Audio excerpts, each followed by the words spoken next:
A woman is a nurturer who can bring a potential life into fullness, nurture it into fullness. That is a woman. So the nurturing, would it be right to say then that nurturing happens in partnership with providing? So providing is, let's say, providing a raw material, providing something to work with, and then nurturing is taking that thing and making it into, bringing it to become the most valuable version of itself that it could be? Yes, yes.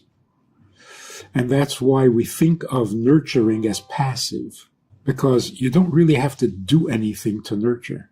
Women are nurturers, not dishwashers, not diaper changers. Their very essence is nurturing. A mother holds her child, the child is nurtured. A father holds the child is hugged. It's very different.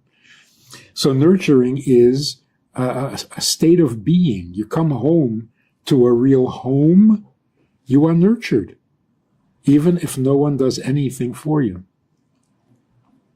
Whereas giving is a very active role.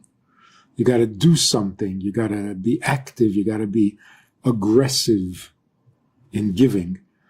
But in receiving, you're passively powerful.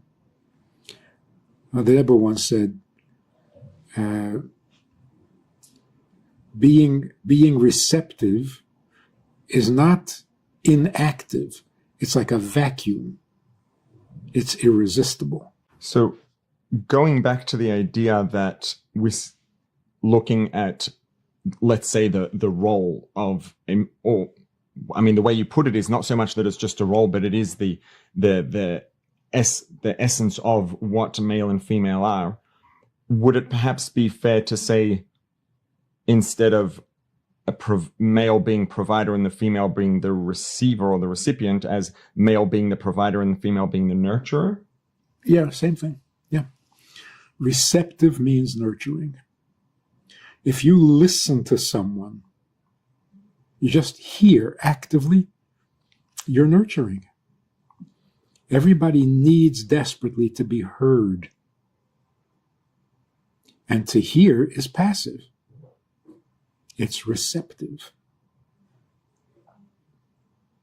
Mm-hmm. So I guess to just sort of put a bow on that and bring it back to the original question, ultimately what marriage offers everyone is the same, male or female, and that is that marriage is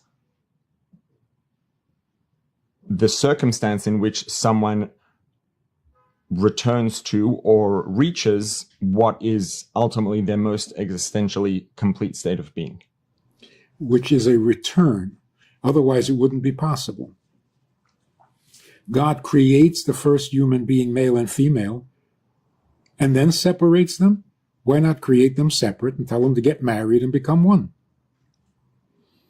Because if they're created separate, they'll never become one. You can't go against your original nature. So being created as one makes that our original nature, and now we can get it back. We can be one again. And that's what we mean by soulmate. It's not a union of a man and a woman, because a union you can create between any two people, any two things. In plumbing, you have a union, a joint and a union and a male and a female, and there's nothing romantic about it. So it's a reunion rather than a union. The very definition of marriage is a reunion, both of body and soul. The bodies were once one, historically. The souls are one in every soul. Gets divided into male and female. Miraculously, they find each other somehow. Over the entire globe, they find each other and they reunite. If you haven't yet, click on the subscribe button, then click on the notification bell to see future videos. And please, again, share the link wherever you share things on social media, Facebook, wherever it is, WhatsApp groups, WhatsApp status, to help this message reach more people. This has been the Bites of Judaism podcast. This podcast has been made possible by Mr. and Mrs. David and Malki Smetana.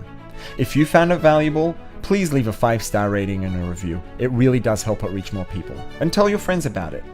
If you haven't yet, you can subscribe on all the major podcast platforms at rabbiglick.link/podcast. To dedicate a future episode of the podcast, send an email to podcast@rabbiglick.com. See you next time.